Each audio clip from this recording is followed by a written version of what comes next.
నా పేరు బండి శ్రీనివాస్. నేను మాజీ రాష్ట్ర అధ్యక్షుడిని ఇండియా జనశక్తి పార్టీకి, ఇప్పుడు భారతీయ నవజీవన్ పార్టీ జాతీయ వ్యవస్థాపక అధ్యక్షుడిని.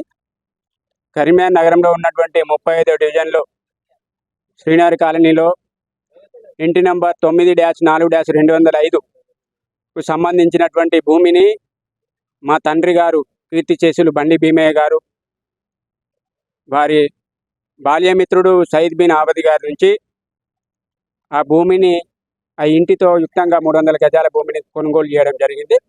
దాని తర్వాత ఆయన రిజిస్ట్రేషన్ చేయకుండా తప్పించుకొని తిరగడం, మేము కరీంనగర్ జిల్లా న్యాయస్థానంలో మేము suit for specific performance suit file చేయడం జరిగింది.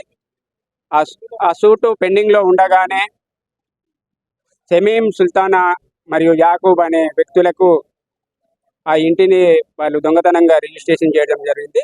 అటు సూటు కూడా పెండింగ్లో ఉంది, ఈపీ కూడా పెండింగ్లో ఉంది. ఇది ఉండగానే కరీంనగర్ నగరపాలక సంస్థ అధికారులు గతంలో వాళ్ళతో కుమ్మక్కై మొటేషన్ చేయించుకోవాలనే దురుద్దేశంతో ప్రయత్నించగా పలుమార్లు మేము ఆ విషయం అధికారుల దృష్టికి తీసుకెళ్లి మేము నిలువరించడం జరిగింది.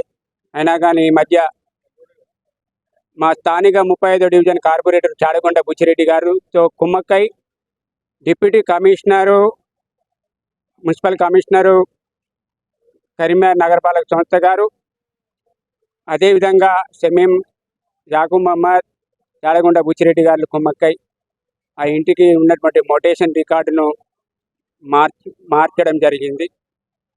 ఆ విషయమై ఈరోజు మేము ప్రజావాణిలో అడిషనల్ కలెక్టర్ లోకల్ బాడీస్ గారికి మేము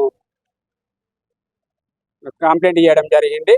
దాని మీద స్పందించిన వారు సానుకూలంగా స్పందించి చర్యలు తీసుకుంటామన్నారు.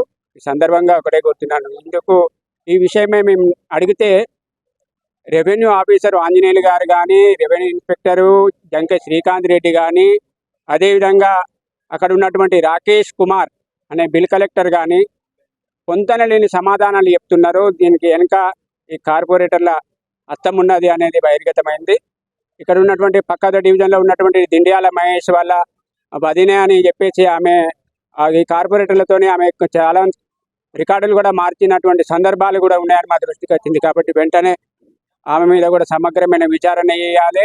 అధికారులు ఎవరైనా కూడా ఆర్ఓ కానీ, అటు ఆర్ఐ కానీ, బిల్ కలెక్టర్ కానీ ఇటువంటి క్రమశిక్షణ మరియు క్రిమినల్ చర్యలు తీసుకోవాలని ఈ సందర్భంగా నేను కోరుతున్నాను.